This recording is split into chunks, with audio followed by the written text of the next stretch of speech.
as it gets close to the time of your first frost, and you can find that by putting in your zip code and in your favorite search engine, zip code first average frost date, that will determine when your first frost date is in your area, and that's a combination of an average of the last 10 years in your area. Well, you want to harvest, or you want to get as much ripe tomatoes out of your garden as possible prior to that frost, because frost will kill your tomatoes. So there's 3 things that you can do to encourage your tomatoes to ripen before that first frost, rather than have to harvest green tomatoes. Now, from the time you see the blossom, the little flower, to the time you have a fruit that the color begins to change on the bottom, is approximately 20 to 30 days based on the variety of your tomato. So, 3 things you can do to encourage the ripeness or the development quicker to the plant.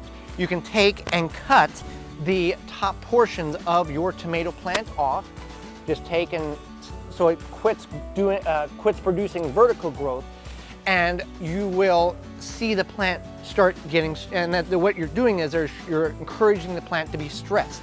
The stressedness of the plant will begin to increase the production of the fruit. Just like any plant in the garden, lack of water or heat in some instances will stress the plant out, and it naturally will develop the fruit quicker to develop the seeds to carry on the traits for the next generation. Secondly, you can do is what I mentioned. You can cut the water off. If you have irrigation system hooked up, you can stop watering the plant, put the plant more of in a dry state.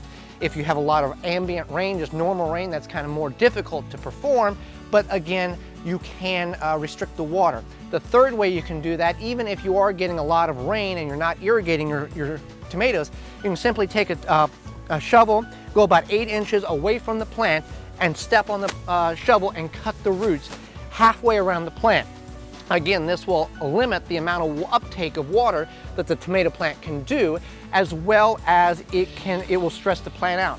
If you don't feel comfortable doing that, which is kind of a method that is not, as gardeners, we don't want to cut the roots, you can simply grab the base of the plant and yank up slightly, and you'll hear some roots snap as well. So those are some tips in order to increase the chances that you will get ripe tomatoes prior to your first frost date. And again, you want to do this about 30 days, 35 days before your average last frost date, so you can have ripe tomatoes inside instead of having to harvest green tomatoes and trying to get them to ripen indoors.